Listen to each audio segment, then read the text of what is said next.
Mon téléphone a vibré à 3h35 du matin. C'était une alerte de la banque. Dès que je l'ai vue, j'ai eu l'impression que tout l'air quittait mon corps. Mon compte affichait 45 516 $ et 21 cents. Tout cet argent, envolé. Je me suis redressée d'un coup dans mon lit, fixant le chiffre à l'écran, espérant qu'il changerait si je clignais assez des yeux. Mais non. Je m'appelle Jacqueline Wilson. Si vous lisez ceci, je vous en prie, continuez. J'ai quelque chose à vous dire, quelque chose qui a changé ma vie à jamais. Tout a commencé par ce seul chiffre. Ce chiffre m'a révélé la vérité sur ma famille, une vérité que j'aurais voulu connaître bien plus tôt. C'était pendant la semaine de mes 32 ans. Je n'ai pas perdu de temps. J'ai pris mon téléphone et j'ai appelé mon père. Il a répondu en haut-parleur. J'entendais de la musique en fond, et ma mère qui riait, comme si tout allait bien. « Papa, il y a un problème avec mon compte », ai-je dit. Ma carte est bloquée. Il s'est passé quelque chose? Il y a eu un court silence. Puis sa voix est arrivée, agacée. Tu es toujours aussi dramatique. La famille avait besoin d'aide.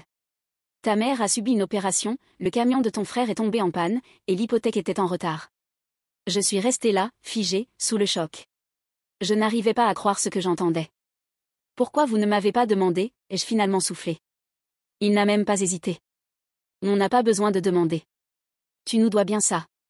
Et ma mère a ajouté, avec un rire froid. Et puis, qu'allais-tu faire avec cet argent? T'acheter un gâteau et des bougies?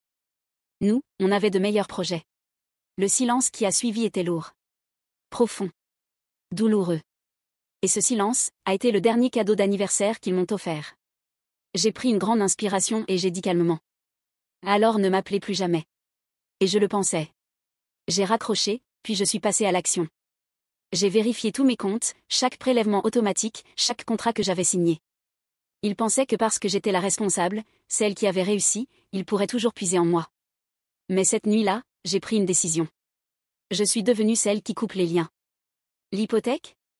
Résiliée. Elle était à mon nom. Ma mère n'avait pas un bon crédit, alors je l'avais prise pour elle. Le camion?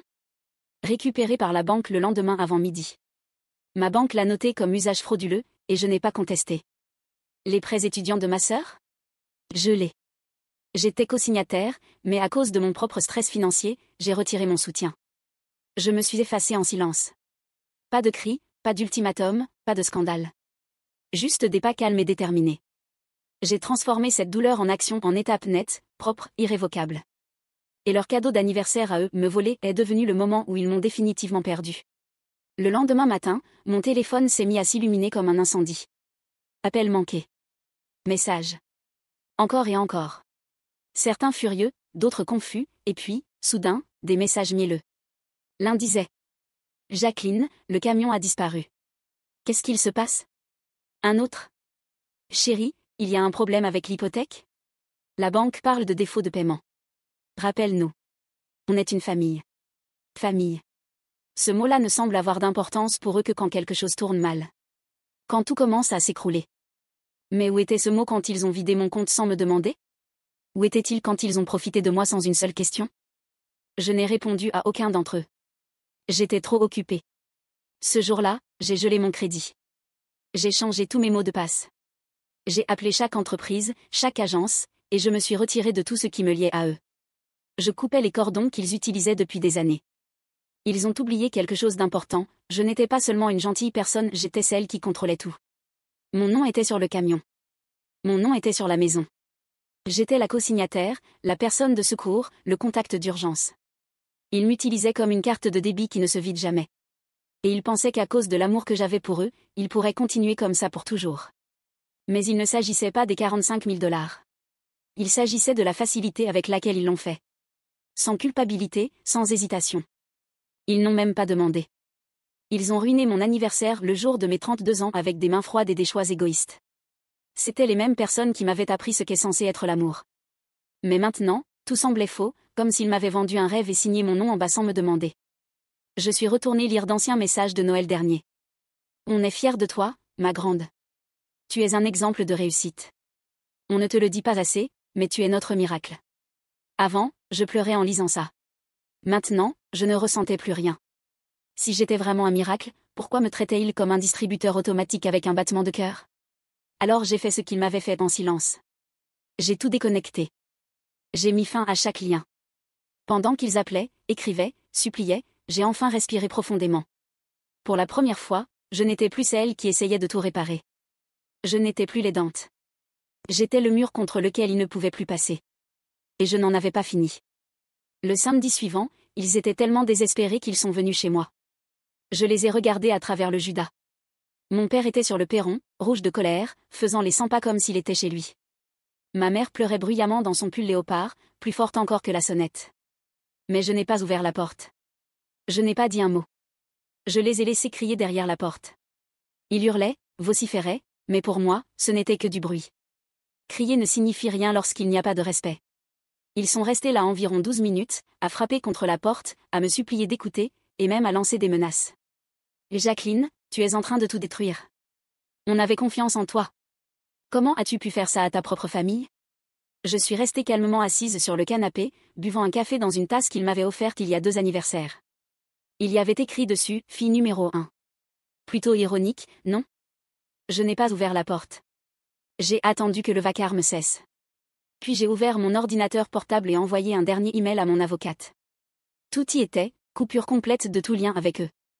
J'ai révoqué leur procuration, mis fin à tous les liens financiers, et supprimé chaque responsabilité partagée. Cela signifiait plus de forfait familial de téléphone. Plus d'Amazon Prime que j'avais payé pendant plus de 7 ans. Plus de Uluni de Netflix à mon nom, plus de factures d'électricité ou de gaz sur mon crédit, surtout que celui de ma mère ne permettait même pas d'ouvrir un compte. J'ai tout fermé. Plus tard ce même après-midi, j'ai vu que ma mère avait publié quelque chose sur Facebook. L'un de ses messages émotionnels vagues. Elle avait écrit. Ce sont toujours ceux qu'on aime le plus qui nous blessent le plus profondément. Elle ne m'avait pas identifié, mais je savais que ça parlait de moi. Ses amis ont inondé les commentaires. Tu l'as élevée trop gentiment. Là, elle te doit tout. Les jeunes aujourd'hui sont tellement ingrats. Ingrates. Je leur ai tout donné. Pas parce que j'y étais obligée, mais parce que je croyais en la famille. Je croyais que l'amour signifiait aider, soutenir, être là. Mais ils ont transformé cette idée de famille en une arme. Ils s'en sont servis pour me prendre encore et encore. Ce soir-là, j'ai changé de numéro. Avant d'éteindre mon téléphone, j'ai laissé un dernier message vocal. Vous avez préféré le confort à l'honnêteté. Vous avez brisé la confiance que j'avais mis des années à construire. Maintenant, vous pouvez reconstruire sans moi. Puis j'ai bloqué tous les numéros. Pas d'adieu dramatique, pas de plan de vengeance, juste le silence. Le même silence qu'il m'avait offert chaque fois qu'il prenait quelque chose sans demander. Mais cette fois, le silence m'appartenait enfin. Le lendemain, j'ai reçu un texto de ma cousine Joyce. Tu as vraiment coupé le gaz chez tes parents? Il fait un froid glacial, Jacqueline. Ils n'ont plus de chauffage. J'ai fixé le message pendant une bonne minute avant de répondre. Je ne l'ai pas coupé. J'ai juste arrêté de le payer. Pas de réponse. Juste ces 4 petits points de suspension indiquant qu'elle tapait. Puis rien. Ce silence-là m'a frappé plus fort que n'importe quelle insulte. Plus tard ce jour-là, j'ai reçu un email de ma mère. D'une adresse inconnue. L'objet disait, s'il te plaît, lis ceci. Le message disait. Nous ne t'avons pas élevé pour que tu deviennes comme ça. Je ne l'ai pas ouvert. Je n'en avais pas besoin, parce que voici ce qu'elle n'a jamais compris.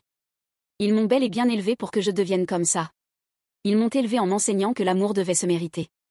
Qu'être membre de la famille signifiait faire les choses pour eux, régler leurs problèmes, nettoyer leurs dégâts. Ils m'ont appris que ma valeur dépendait de ce que je pouvais donner, de ce que je pouvais porter, et du silence avec lequel je le faisais.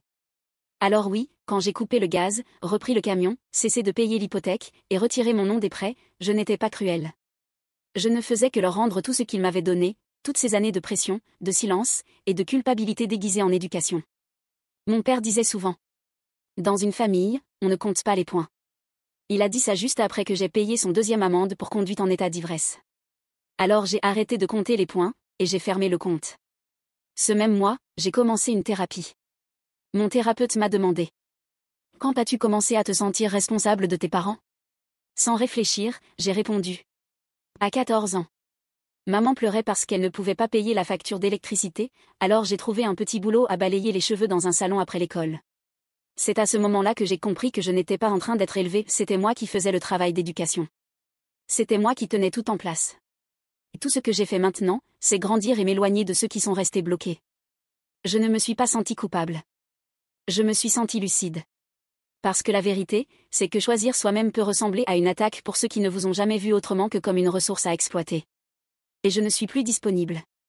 Ni pour réparer, ni pour sauver, ni pour me sacrifier. Ils ont renommé le groupe familial sans moi. Les fils de discussion que j'avais créés étaient maintenant utilisés pour parler dans mon dos. Joyce, ma cousine, m'a envoyé des captures d'écran. Cette fois, elle n'a même pas ajouté de message, elle a juste transféré ce qu'il disait. Jacqueline est sans cœur. On lui a tout donné, la nourriture, les vêtements, un toit. Elle a réussi et elle a oublié d'où elle vient. Alors laissez-moi vous rappeler d'où je viens. Je viens des avis d'expulsion collés aux fenêtres. Je viens de ma mère simulant des crises pour obtenir des délais de paiement. Je viens d'un père qui empruntait de l'argent et appelait ça un cadeau. Ils disent que je devrais être reconnaissante, mais j'ai transformé la survie en quelque chose de mieux. J'ai pris le peu que j'avais et j'ai créé de la stabilité, pas seulement pour moi, mais pour nous tous. Mais ils ne voulaient pas de stabilité. Ils voulaient du contrôle. Ils voulaient que je reste petite, que je reste reconnaissante, que je reste dépendante. Parce que ma croissance les obligeait à faire face à leurs propres choix. Et maintenant, j'en ai fini de jouer ce rôle. Quand j'ai enfin décidé de me défendre, ils m'ont traitée de froide, sans cœur, ingrate. Ils ont oublié toutes les fois où j'ai payé le dîner. Les cadeaux de Noël que j'ai achetés et qui ont rendu les fêtes magiques. Les fêtes d'anniversaire que j'ai organisées et financées, alors qu'ils n'ont jamais pris la peine de se souvenir du mien. Ils ne se souvenaient que de ce que j'avais donné, pas de combien de fois ils avaient pris. Joyce m'a envoyé un message encore, je sais que c'est compliqué, m'a-t-elle écrit, mais ce sont quand même tes parents. J'ai commencé à taper, puis j'ai fait une pause, effacé ma première réponse. Ensuite, j'ai écrit. Si tu brises quelqu'un encore et encore, tu ne peux pas faire semblant d'être surpris quand il arrête de rentrer à la maison. Puis j'ai bloqué la conversation et mis le son de la culpabilité en sourdine. Ce soir-là, j'ai publié un court message à mon petit cercle d'amis en ligne. Poser des limites ne fait pas de toi quelqu'un de méchant, ça rend juste le silence plus facile à vivre. En quelques heures, les messages ont afflué.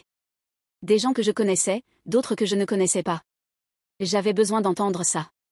Moi aussi, j'ai été Jacqueline. Merci d'avoir dit ce que je n'arrivais pas à formuler. Je n'avais plus besoin de la version de moi qu'avait ma famille, celle où j'étais la fille égoïste, la sœur ingrate. Cette version n'avait jamais été réelle. J'avais réécrit mon histoire. Et cette nouvelle version de moi n'était pas là pour jouer un rôle ou mendier le pardon. Elle était là pour vivre. C'était jeudi. La pluie frappait doucement les fenêtres comme un léger coup. J'ai allumé une bougie, préparé une tasse de thé, et pour la première fois depuis longtemps, je me suis juste assise en silence. J'ai ressenti de la paix. Puis mon téléphone a vibré. C'était un message vocal de ma mère. Jacqueline, c'est maman. Ton père est tombé et s'est cassé la jambe. On est à l'hôpital du comté. Pas d'assurance. Ils ne feront pas l'opération tant qu'on n'aura pas payé une partie. On sait que tu es en colère, mais c'est grave. C'est la famille. S'il te plaît, rappelle-nous. Pendant 4 minutes, je n'ai pas bougé. J'ai fixé le téléphone comme s'il s'agissait d'une bombe prête à exploser. Je connaissais cette voix, ce ton, celui qu'elle utilisait quand elle avait besoin de quelque chose. Celui qui me faisait revenir, non pas par amour, mais par pression. Il n'y avait jamais d'excuses, seulement des urgences. J'ai ouvert mon ordinateur portable, affiché un tableau Excel. La vérité ? Je pouvais me le permettre. J'avais l'argent. Mais ensuite, j'ai ouvert un autre dossier, celui que j'avais intitulé « Passé ». À l'intérieur, des emails, des captures d'écran, des relevés de compte. Des preuves de tout, la fois où ils avaient vidé mon compte bancaire sans me demander, l'anniversaire qu'ils avaient oublié mais dont le dîner avait quand même été débité sur ma carte, les 45 000 $ qu'ils avaient volés en appelant ça « aider la famille ». J'ai tout regardé. Et tout à coup, leur nouvelle urgence ne m'a plus semblé être la mienne. C'était juste un nouveau piège, une vieille culpabilité déguisée en crise récente. Alors je n'ai pas rappelé. J'ai laissé la pluie continuer de frapper.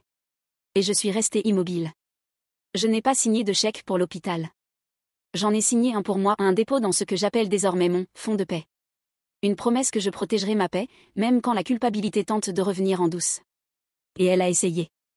La culpabilité trouve toujours un chemin, chuchotant. Tu devrais les aider. Tu es la gentille.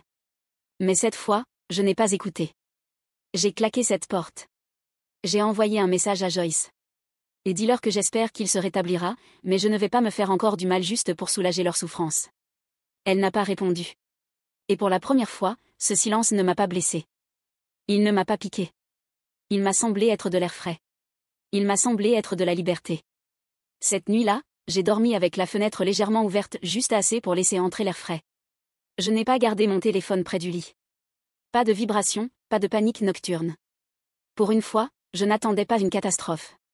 Je n'attendais pas un appel, une urgence, ou que quelqu'un ait besoin de moi encore une fois. Je me reposais.